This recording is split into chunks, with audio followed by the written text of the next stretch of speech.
लगन मनीस्ट्री YouTube Bible Hindi story व वचन चैनल पर आपका वेलकम, आपका स्वागत करते हैं। प्रभु यीशु की कृपा आपके परिवार पर हमेशा बनी रहे। सारी आदर और महिमा प्रभु यीशु को मिले। प्रभु यीशु के अनुग्रह से आज हम बाइबल से वचन लेकर आए हैं। आज के वचनों पर जाने से पहले आप सभी इस सच्चे बाइबल स्टोरी व वचन चैनल को लाइक, सब्सक्राइब और बेल आइकन को दबा लीजिए ताकि आगे आने वाली सभी वीडियो का नोटिफिकेशन समय पर मिलता रहे। धन्यवाद। आज के वचन में हम देखेंगे कि बाइबल के अनुसार परमेश्वर ने कैसे आकाश के तारागण को बनाया और क्या मसीही लोग ज्योतिष विद्या को अपना सकते हैं। जैसा कि बाइबल की पहली किताब उत्पत्ति के 1 अध्याय के 1 वचन के अनुसार यह एक ठोस सच्चाई है कि आदि में परमेश्वर ने आकाश और पृथ्वी की सृष्टि की थी। उसने हमारे सौर मंडल में मौजूद सभी ग्रहों को भी बनाया और नक्षत्रों में तारों को भी उनकी अपनी अपनी जगह दी है। बाइबल में तारों के बारे में बहुत कुछ कहा गया है। तारों के प्रति हमारी सबसे अधिक मूल समझ यह है कि परमेश्वर ने ही इन्हें रचा है। वे उसकी सामर्थ्य और महिमा को दिखाते हैं। भजन संहिता 8:3 में यहोवा परमेश्वर की हस्तकला स्वर्ग है। भजन संहिता 147:4 में परमेश्वर ने सभी तारों की गिनती की हुई है और प्रत्येक का नाम रखा है और नाम लेकर पुकारता है। बाइबल साथ ही यह शिक्षा भी देती है कि परमेश्वर ने तारों को पहचानने योग्य समूहों में व्यवस्थित किया है, जिन्हें हम तारामंडल या नक्षत्र मंडल या राशिचक्र कहते हैं। इनका बाइबल अय्यूब और आमोस में वर्णन करती है, जैसा कि मृगशिरा, सप्तर्षि और धूत सर्प संभवत कचपचिया। यही वर्णन तारों के सप्तर्षि के समूह 7 तारे को भी दिखाता है। परमेश्वर ही है जो इन नक्षत्रों या राशियों को एक समूह में बांध देता है। वही है जो उनमें से प्रत्येक को उसके समय के अनुसार उत्पन्न करता है।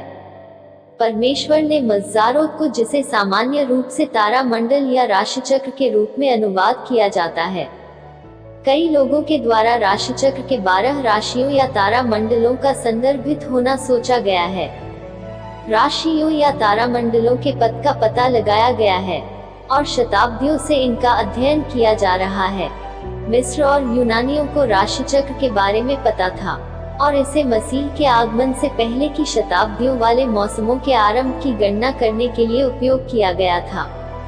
राशिचक्र के तारा मंडलों के अर्थ के बारे में बहुत कुछ लिखा गया है, जिसमें कई सिद्धांत भी सम्मिलित हैं कि ये परमेश्वर की मुक्ति योजना को अपने में सम्मिलित करते हुए एक प्राचीन प्रदर्शन है। उदाहरण के लिए राशि सिंह को यहूदा के गोत्र के सिंह के ईश्वरीय चित्रण के रूप में देखा जाता है। प्रकाशित वाक्य 5:5 और राशि कन्या उस कुंवारी का स्मरण कराती है जो मसीह को जन्म देती है। यद्यपि बाइबल इन या अन्य राशियों के लिए किसी भी तरह के छिपे हुए अर्थ का संकेत नहीं देती है। उत्पत्ति 1 अध्याय 14 वचन के अनुसार बाइबल कहती है कि सूर्य और चंद्रमा के साथ तारों को चिन्ह और मौसम की जानकारी के लिए दिया गया है, अर्थात उनका कार्य हमारे लिए समय को बतलाना है। वे हमारे लिए दिशा सूचक संकेतक के अर्थ में चिन्ह भी हैं और अभी तक के इतिहास में ग्रहों के पथ की जानकारी को प्राप्त करने के लिए उपयोग किए जाते हैं। परमेश्वर ने तारों के द्वारा अब्राहम की संतान को अनगणित होने की प्रतिज्ञा देने के लिए दृष्टांत के रूप में उपयोग किया था। इस कारण जब भी अब्राहम ने रात के आकाश में देखा तो उसने परमेश्वर की सच्चाई और भलाई का स्मरण किया था। इस पृथ्वी के प्रति परमेश्वर का अंतिम निर्णय तारों से संबंधित खगोलीय घटनाओं के साथ आएगा। तारों को परमेश्वर की सामर्थ्य, बुद्धि और अनंतता के ऊपर आश्चर्य से देखना चाहिए। हमें समय और स्थान की जानकारी रखने के लिए तारों का उपयोग करना चाहिए और हमें परमेश्वर की विश्वास योग्यता वाचा पर बने रहने वाले परमेश्वर के स्वभाव को स्मरण रखना चाहिए। प्रत्येक समय हम स्वर्ग के सृष्टिकर्ता को स्वीकार करते हैं। याकूब 1:5 में हमारा ज्ञान परमेश्वर की ओर से आता है, तारों की ओर से नहीं। परमेश्वर का वचन ही जीवन के माध्यम से हमारा मार्गदर्शन है। ज्योतिष कुंडली और राशि चक्र की मूल मान्यता यह है कि ग्रह और सितारे मानव भाग्य पर प्रभाव डालते हैं। बाइबल में कहीं भी नहीं है कि परमेश्वर हमें चंद्र कलाओं के आसपास हमारे जीवन का निर्माण करने के लिए कहता है और ज्योतिषियों के जैसे राशि चक्र के संकेत के बारे में बताते हैं। ज्योतिष एक प्रकार की मूर्ति है क्योंकि यह परमेश्वर के तरीकों के सामने मनुष्य के उपकरणों को रखता है, इसलिए ज्योतिषियों को अंत में आंका जाएगा। यशाया 47 का 13 से 14 में लिखा है, तू तो युक्ति करते करते थक गई है। अब तेरे ज्योतिषी जो नक्षत्रों को ध्यान से देखते और नए नए चांद को देखकर होनहार बताते हैं, वे खड़े होकर तुझे उन बातों से बचाए जो तुझ पर घटेंगी। देख, वे भूसे के समान होकर आग से भस्म हो जाएंगे, वे अपने प्राणों को ज्वाला से न बचा सकेंगे। यिर्मयाह 10 का 2 से 3 वचन हमें बताता है, अन्य जातियों की चाल मत सीखो, न उनकी नाई आकाश के चिन्हों से विस्मित हो, इसलिए कि अन्य जाति लोग उनसे विस्मित होते हैं, क्योंकि देशों के लोगों की रीतियां तो निकम्मी हैं।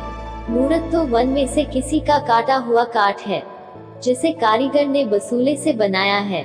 मूसा ने इस्राएलियों से ज्योतिष शास्त्र की भक्ति से व्यवस्था विवरण 4 का 19 में भी चेतावनी दी। जब तुम आकाश की ओर आंखें उठाकर सूर्य, चंद्रमा और तारों को अर्थात आकाश का सारा तारागण देखो, तब बहक कर उन्हें दंडवत करके उनकी सेवा करने लगो, जिनको तुम्हारे परमेश्वर यहोवा ने धरती पर के सब देश वालों के लिए रखा है। इनसे दूर रहना चाहिए। ज्योतिष विद्या विज्ञान पर आधारित नहीं है। इस विद्या के मुताबिक आकाश के एक एक हिस्से पर अलग अलग देवताओं का राज है। माना जाता था कि तारों और ग्रहों की सारी गतियां और घटनाएं, जैसे सूरज का चढ़ना उतरना, दिन रात का बराबर होना, दिन या रात का लंबा होना, चांद के अलग अलग आकार, ग्रहण और उल्का वर्षा, इन सब के लिए ये देवता जिम्मेदार हैं। इसलिए अंतरिक्ष में होने वाली इन घटनाओं का नियमित तौर पर रिकॉर्ड रखा जाता था। फिर बारीकी से नक्शे और सूचियां बनाई जाती थीं, और इनसे इंसान की जिंदगी में और धरती पर होने वाली घटनाओं के बारे में भविष्यवाणी की जाती थी। कहा जाता था कि स्वर्ग में बैठे देवता हर मामला तय करते थे, फिर चाहे वह किसी का जाति मामला ही क्यों न हो। इस वजह से राजनीति और फौजी कार्यवाही में ज्योतिषियों से शकुन विचारे बिना और उनसे सलाह मशविरा किए बिना कोई फैसला नहीं लिया जाता था। इस तरह लोगों की जिंदगियों पर पंडितों का जोर चलने लगा। उनका दावा था कि उनके पास अलौकिक शक्ति, समझ और अपार बुद्धि है। बेबीलोन में जितने भी बड़े बड़े मंदिर बने, उन सभी में तारों और ग्रहों को देखने और उनका अध्ययन करने के लिए जंतर मंतर बनाए गए थे। बाइबल में इस्राएल के 10 गोत्र वाले राज्य जब यहोवा की उपासना छोड़कर झूठी उपासना में लग गए, जिसका ताल्लुक ज्योतिष विद्या से था, तो उनकी कड़ी निंदा की गई। दूसरी तरफ इस्राएल के दक्षिण की ओर 2 गोत्र वाले यहूदा राज्य में दुष्ट राजा आहाज और उसका पोता मनश्शे नक्षत्रों के इन देवताओं की पूजा करने में सबसे आगे थे, और उन्होंने बड़ी बेरहमी से अपने बच्चों को आग में होम करके उनकी बलि चढ़ाई और परमेश्वर का दंड भुगता।